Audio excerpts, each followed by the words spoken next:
صباح الفل او مساء الفل على حسب ما بتشوفوني الصبح او بالليل على كل متابعيني.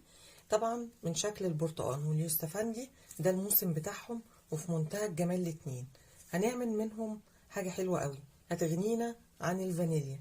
ايه هي؟ هنعمل بشر البرتقال واليوستفندي ونخلطهم الاتنين على بعض بيدوا ريحة وطعم تحفة جدا، واليوستفندي بالاخص بيدي ريحة اقوى من البرتقال. احنا كنا قبل كده عملنا اسانس البرتقال او زيت البرتقال، النهارده بقى هنعمل البودر بتاعهم. البودر تحفه يا جماعه، ولو ان انت خايفه ان هو بيغمق الكيكه اطلاقا ما بيغمقهاش، ده بيدي طعم تحفه. هيبقى عندك تعملي بيه بسكوت برتقال او كيكه برتقال، وبديل للفانيليا حلو قوي. اول حاجه انا معايا هنا شويه محترمين زي ما انتم ما شايفين، لان انا عملت حوالي ازيد من 7 كيلو، فالشوية دول عشان اوريكم فيهم، وهوريكم بردك اللي انا جففتهم وطحنتهم. اول حاجة بجيب البرتقال اغسله وانشفه كويس قوي. طبعا هنا انا مش هستخدم مقشرة، قولوا لي ليه؟ المقشرة طبعا بتطلع فيه قشر ابيض، انا عايزة كله يبقى بالطريقة دي كده اهو. شايفين ما فيهاش اي قشرة من البيضة الداخلية اهي، بصوا كده. غير المقشرة هتطلعهولي بالمنظر ده، لو انا عملت بالمقشرة هتطلعهولي كده، انا مش عايزة كده. انا هوريكي دلوقتي ان انا بقعد اعمله بطريقة خفيفة خالص كده اهو كده. بفضل بالطريقة دي كده اخده واحدة واحدة عشان انا مش عايزة فيها ابيض. شايفين؟ شايفين الفرق بين دي ودي اهو. هقعد بالسكينة اعمله كده بالطريقة دي كده، انما لو عملت بالمقشرة هيطلع لي الابيض فيه كده. انا اللي انا عايزاه هو ده اهو، يتجفف معايا بسهولة جدا اهي. شايفين انا ما بتكش عليها خالص. معلش هي ممكن تكون متعبة للناس، بس هتلاقي النتيجة بتاعته جميلة جدا. طب ليه ما باخدش القشرة البيضة؟ القشرة البيضة هتديله مرارة زيادة شوية اهو كده. هفضل اقشر بالراحة اهو. طبعا كل ما بتك عليه ان انا اطلعه رقيق بيتقطع، بس مش مشكلة. خلاص كده عرفنا ده كده اهو. ده كده اهو البرتقال بالطريقة دي كده. تجيبي 5 كيلو، تجيبي الكمية اللي تحبيها اهو. وبيبقى عندنا في الاخر بعد ما بنقشره بالشكل ده بتقشريه بالسكينة وبياكلوه عادي زي الفل وتمام قوي. طيب اليوستفندي هنعمل فيه ايه؟ اليوستفندي هكون غسلاه بردك نفس الحكاية اهو، بفصصه بالطريقة دي كده. طب القشر بتاع اليوستفندي انا هعمل فيه ايه؟ قشر اليوستفندي، قشر اليوستفندي اهو بقى عندي بالطريقة دي. طبعا شايفين كمية الابيض اللي جواه كبيرة جدا. طب انا هطلعها بايه عشان ما تمررليش؟ لازم اجيب معلقة، والمعلقة يكون السن بتاعها حامي، واخدها كده. شايفين المنظر؟ شايفين اللي بيطلع اساسا اهو كده.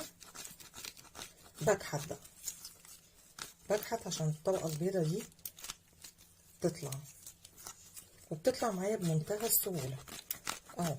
شايفين؟ شايفين اللي بيطلع قد ايه اهو. بصوا حروف زي كده بطلع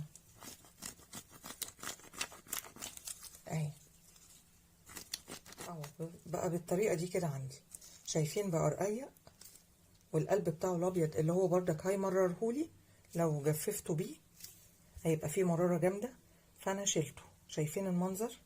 شايفين شايلاه خالص ازاي اهو. هنعمل كله بالطريقة دي كده. اي حاجة لقيتيها معاكي اهي هتشيليها اهو. بس هي كده خلاص، وده كده خلاص. هيبقى بقى معايا الشكل النهائي ده اهو. المنظر ده شايفين؟ ده متقشر بقاله يومين، بس لو سبته على كده مش هينشف. يعني قشر البرتقال عشان رقيق هينشف، اليوستفندي ممكن تلاقوه ان هو هيطرى ويعفن. طيب انا هعمل ايه؟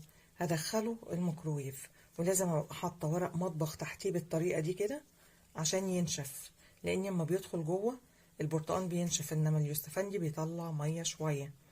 وهندخله الميكروويف اول حاجه على 5 دقايق، وبعد كده بقلبه، بشوف اللي نشف بخرجه عشان ما يتحرقش في الميكروويف، بيتحرق منك لو سبتيه، فلازم نتابعه باستمرار.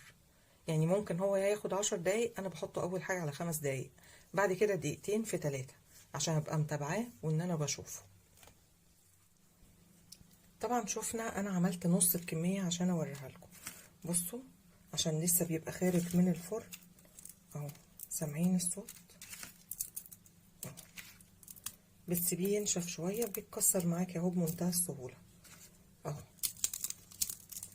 هو بس عايز يبرد شويه، تلاقيه نشف جدا، بتروحي طحناه في الخلاط وتنزليه من المصفى عشان لو فيه اي قطع خشنه اهو. بصوا حته محروقه زي كده شيليها عادي اهو.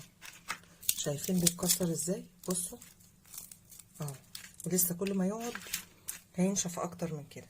تقدري تعملي الكميه اللي انت عايزاها. طب قعد في الميكرويف قد ايه؟ قعد 10 دقايق.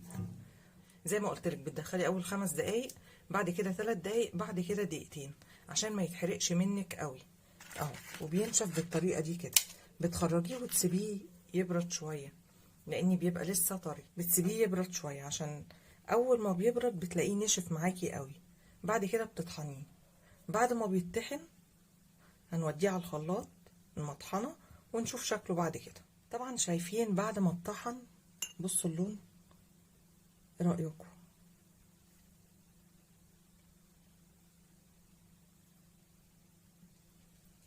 اللون اللي هيفتكر انه هيغمق الكيكه، بالعكس الريحه بتاعته قويه جدا.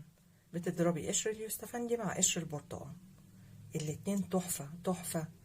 هنعمل بيهم بسكوت، هنعمل بيهم كيك، الايام اللي جايه هنعمل بيهم وصفات كتيره قوي هوريها لك باذن الله.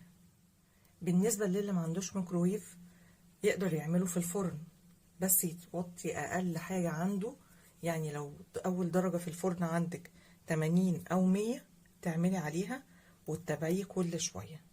هياخد وقت طويل منك شويه بس هيديكي نتيجه مرضيه جدا، طعم ولا اروع. عجبتك الوصفه؟ ما تنسيش ان انت تنفذيها.